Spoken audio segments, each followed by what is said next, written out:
বন্ধুরা, অষ্টম বেতন কমিশনের খবরটি আজ কিন্তু বিভিন্ন পত্রপত্রিকায় প্রকাশিত হয়েছে। আমি আপনাদের অত্যন্ত গুরুত্বপূর্ণ খবর দেওয়ার জন্য প্রথম শ্রেণীর বেশ কয়েকটা বাংলা দৈনিক বেছে নিয়েছি এবং সেখানে যে খবর প্রকাশিত হয়েছে এই সময় আনন্দবাজার এবং প্রতিদিন পেপারে তো যে খবর প্রকাশিত হয়েছে সেটি আমরা জানাচ্ছি। তাহলে আসল যে গুরুত্বপূর্ণ খবরটা, অর্থাৎ আসল যে খবরটা, কোনো রকম মানে গড় খবর নয়, আসল খবরটা আপনারা কিন্তু আমার এই ভিডিওর মাধ্যমে কিন্তু আপনারা পাবেন। তো অত্যন্ত গুরুত্বপূর্ণ অষ্টম বেতন কমিশন গঠন কেন্দ্র প্রথম করে, তারপরে রাজ্য সরকার সেগুলো চালু করে, আপনারা জানেন। তো এখন আমি একটু ডিটেলস আপনাদের জানাচ্ছি। আসন্ন কেন্দ্রীয় বাজেটে অর্থমন্ত্রী আয়করে ছাড় দেবেন কিনা তা সময়ই বলবে। তবে তার আগেই কেন্দ্রীয় সরকারি কর্মচারীদের জন্য খুশির খবর শোনালেন কেন্দ্রীয় তথ্যমন্ত্রী অশ্বিনী বৈষ্ণব। বৃহস্পতিবার তিনি জানিয়েছেন, প্রধানমন্ত্রী নরেন্দ্র মোদী অষ্টম বেতন কমিশন গড়ায় সায় দিয়েছেন, যার ফলে প্রায় ৪৫ লক্ষ কেন্দ্রীয় সরকারি কর্মচারী এবং ৬৮ লক্ষ অবসরপ্রাপ্ত কর্মী উপকৃত হতে চলেছেন। মন্ত্রী এদিন আরও জানিয়েছেন, সপ্তম বেতন কমিশন কার্যকর হয়েছিল ২০১৬ সালে, যার মেয়াদ শেষ হওয়ার আগেই ২০২৬ সালে, ১ বছর আগেই প্রধানমন্ত্রী বেতন কমিশন গড়ার সিদ্ধান্ত নিয়েছেন। যদিও আমরা জানি এর আগে যে সপ্তম বেতন কমিশন কিন্তু ২ বছর আগে ঘোষণা করা হয়েছিল। তো তার হিসাবে কিন্তু অষ্টম বেতন কমিশন ঘোষণায় একটু দেরি হয়ে গেল বলেই আমার মনে হয়। আচ্ছা, পরবর্তী অংশটা পড়ি। কেন্দ্রীয় সরকারি কর্মীরা বহুদিন ধরেই নতুন বেতন কমিশন গড়ার জন্য আগ্রহী হয়ে অপেক্ষা করছিলেন। বিশেষজ্ঞদের দাবি, কমিশন পুরোদমে কাজ করার পর মোটামুটি ১১-১২ মাস লাগে তার সুপারিশ কেন্দ্রের কাছে জমা পড়তে। ফলে আগামী ১ বছরের মাঝামাঝি বা একটু পরে নতুন হারে বর্ধিত বেতন আশা করতেই পারেন কেন্দ্রীয় সরকারি কর্মচারীরা। বর্তমান পরিসংখ্যান বলছে, ১ জুলাই ২০২৪ থেকে কেন্দ্রীয় সরকারি কর্মচারী এবং পেনশনাররা বেসিক পের ৫৩% হারে ডিয়ারনেস অ্যালাউন্স বা রিলিফ পাচ্ছেন। চলতি জানুয়ারি থেকেই তাদের বেতন ফের রিভিশন হওয়ার কথা ছিল। এখন যে বিষয়টি সবার আগ্রহের, সেটা হলো কত টাকা বেতন বাড়তে চলেছে নতুন বেতন কমিশনের। ফিটমেন্ট ফ্যাক্টর ধরতে হবে 2.57, যার ফলে ন্যূনতম বর্ধিত বেতন ৭,০০০ টাকা থেকে বেড়ে ১৮,০০০ টাকা করা হয়েছিল। পেনশনও ন্যূনতম ৩,৫০০ টাকা থেকে বেড়ে কিন্তু ৯,০০০ টাকা হয়েছিল।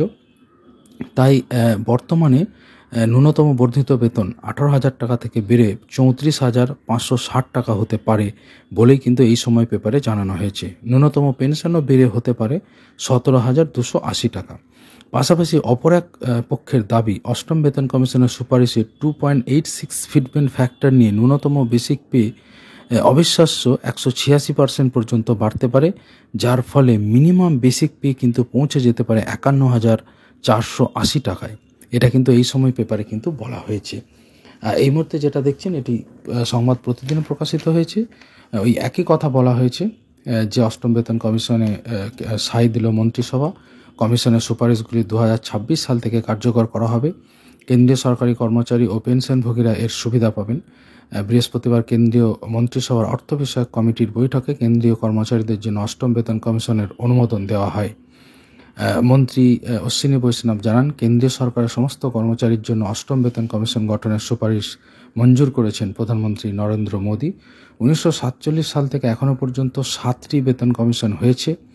সপ্তম বেতন কমিশন ২০১৬ সালে কার্যকর করা হয়েছিল। এর সুপারিশগুলি ২০২৬ সাল পর্যন্ত চলবে। অর্থাৎ ২০২৬ থেকে পরবর্তী অষ্টম বেতন কমিশন কিন্তু চালু হয়ে যাবে। এটাই কিন্তু এই লেখা হয়েছে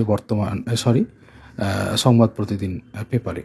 আরও বলা হয়েছে, খুব শীঘ্রই কমিশনের চেয়ারম্যান এবং ২ সদস্যের নাম ঘোষণা করা হবে বলে জানিয়েছেন অশ্বিনী বৈষ্ণব। আশা করা হচ্ছে ২০২৬ সাল থেকেই অষ্টম বেতন কমিশন কার্যকর করা হবে।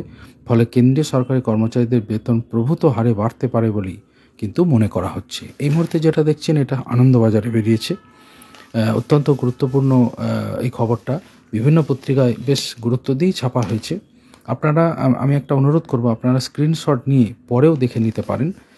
আপনাদের জন্য কিন্তু আমি বিভিন্ন পেপার ঘেঁটে এই খবরগুলো পোস্ট করি।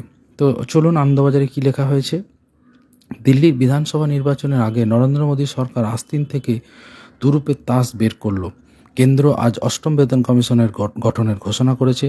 দিল্লির, বিশেষ করে নয়াদিল্লির ভোটারদের একটা বড় অংশ কেন্দ্রীয় সরকারি কর্মচারী। তাদের জন্য মকর সংক্রান্তির শুভেচ্ছা হিসাবে কেন্দ্রীয় মন্ত্রিসভা অষ্টম বেতন কমিশনের সিদ্ধান্ত মঞ্জুর করেছে। এতে কেন্দ্রীয় সরকারের 1 কোটিরও বেশি সরকারি কর্মচারী পেনশনভোগী উপকৃত হবেন। কেন্দ্রীয় সরকার অষ্টম বেতন কমিশন গঠন করে দেওয়ার পরে আজ পশ্চিমবঙ্গের রাজ্য সরকারি কর্মচারীরা রাজ্যে সপ্তম বেতন কমিশন গঠন ও বকেয়া মহার্ঘ ভাতা দেওয়ার দাবি তুলেছেন। প্রতিবেদনে পরে আরও লেখা হয়েছে, কেন্দ্রের শীর্ষ সূত্রের খবর, 1 ফেব্রুয়ারির বাজেটে মধ্যবিত্তের জন্য কোনো সুরাহা থাকবে কিনা তা নিয়ে জল্পনা চলছিল। মধ্যবিত্তের হাতে বাড়তি খরচের অর্থ তুলে দিতে বিভিন্ন মহল থেকে আয়করে ছাড় দেওয়ার সুপারিশ করা হয়েছে, যাতে বাজারে কেনাকাটা বাড়ে, আর্থিক বৃদ্ধিতে গতি আসে। বেতন কমিশন কার্যকর হলে সরকারি কর্মীদের হাতে টাকা আসবে। কেন্দ্রীয় সরকারের 50 লক্ষ কর্মী এবং সামরিক বাহিনীর কর্মী মিলিয়ে 65 লক্ষ প্রায় পেনশনভোগীরও কিন্তু মধ্যবিত্তের শ্রেণীরই অংশ, তাদের সুরাহা হবে বলে কিন্তু প্রতিবেদনে লেখা হয়েছে। দিল্লিতে কেন্দ্রীয় সরকারি কর্মী, দিল্লির সরকারের কর্মী, সামরিক বাহিনী মিলিয়ে প্রায় 4 লক্ষ সরকারি কর্মী থাকেন, তারা উপকৃত হবেন। দিল্লি সরকারের কর্মীরাও কেন্দ্রীয় বেতন কমিশন অনুযায়ী বেতন পান। ভোটের আগে এই সিদ্ধান্ত তাদের মন জয়ের অব্যর্থ দাওয়াই বলে রাজনৈতিক শিবিরের ব্যাখ্যা। এদিন বেতন কমিশন নিয়ে সিদ্ধান্ত ঘোষণার পরে প্রধানমন্ত্রী নরেন্দ্র মোদী এক্স হ্যান্ডেলে লিখেছেন, অষ্টম বেতন কমিশনের সিদ্ধান্তে জীবনযাত্রার মান বাড়বে, কেনাকাটার বাজার চাঙ্গা হবে। কেন্দ্রীয় সচিবালয় সার্ভিস ফোরাম এই সিদ্ধান্তের জন্য মোদী সরকারকে কিন্তু ধন্যবাদ জানিয়েছেন। প্রতিবেদনে আরও লেখা হয়েছে, সপ্তম বেতন কমিশন কার্যকর হয় 2016-র 1 জানুয়ারি থেকে, মেয়াদ শেষ হচ্ছে 2025-এর 31 ডিসেম্বর। কেন্দ্রের সপ্তম বেতন কমিশন ন্যূনতম বেতনের অঙ্ক বাড়িয়ে 18,000 টাকা করেছিল। গ্রেড পে ব্যবস্থা বদলে নতুন পে ম্যাট্রিক্স চালু করেছিল। আমরা জানি গ্রেড পে ছিল ষষ্ঠ বেতন কমিশনে। যাই হোক, সপ্তম বেতন কমিশনে পে ম্যাট্রিক্স চালু হয়েছিল। বাড়তি বেতন দিতে গিয়ে 2016-17-তে কেন্দ্রীয় সরকারের খরচ প্রায় 1 লক্ষ কোটি টাকা বেড়ে গিয়েছিল। অষ্টম বেতন কমিশন কার্যকর হবে আগামী বছর 2026-এর 1 জানুয়ারি থেকে। সাধারণত বেতন কমিশনের মেয়াদ 10 বছর হয়। আজ কেন্দ্রীয় মন্ত্রিসভার বৈঠকের পরে তথ্য সম্প্রচার মন্ত্রী অশ্বিনী বৈষ্ণব বলেন, খুব শীঘ্রই বেতন কমিশনের চেয়ারম্যান ও 2 সদস্য নিয়োগ করা হবে। কমিশন রাজ্য সরকার ও সব মহলের সঙ্গে আলোচনা করবে। অর্থাৎ গুরুত্বপূর্ণ একটি পয়েন্ট দেখুন, এখানে কমিশন কিন্তু রাজ্য সরকার এবং সব মহলের সাথে আলোচনা করবে, বিভিন্ন কর্মী সংগঠনের সাথে আলোচনা করবে। এটা কিন্তু কেন্দ্রীয় তথ্য সম্প্রচার মন্ত্রী অশ্বিনী বৈষ্ণব জানিয়ে দিয়েছেন। পশ্চিমবঙ্গে এখন ষষ্ঠ বেতন কমিশন চলছে, যার মেয়াদ 2025-এর শেষে ফুরিয়ে যাওয়ার কথা। আজ কেন্দ্রের সিদ্ধান্তের পরে রাজ্যের সরকারি কর্মচারীরা প্রশ্ন তুলেছেন, পশ্চিমবঙ্গ সরকার কবে সপ্তম বেতন কমিশন গঠন করবে। এমনিতেই কেন্দ্রের সঙ্গে রাজ্যের কর্মীদের মহার্ঘ ভাতার ফারাক এখন 39% বিন্দু। বকেয়া ডিএর দাবিতে সুপ্রিম কোর্টে মামলা ঝুলে রয়েছে।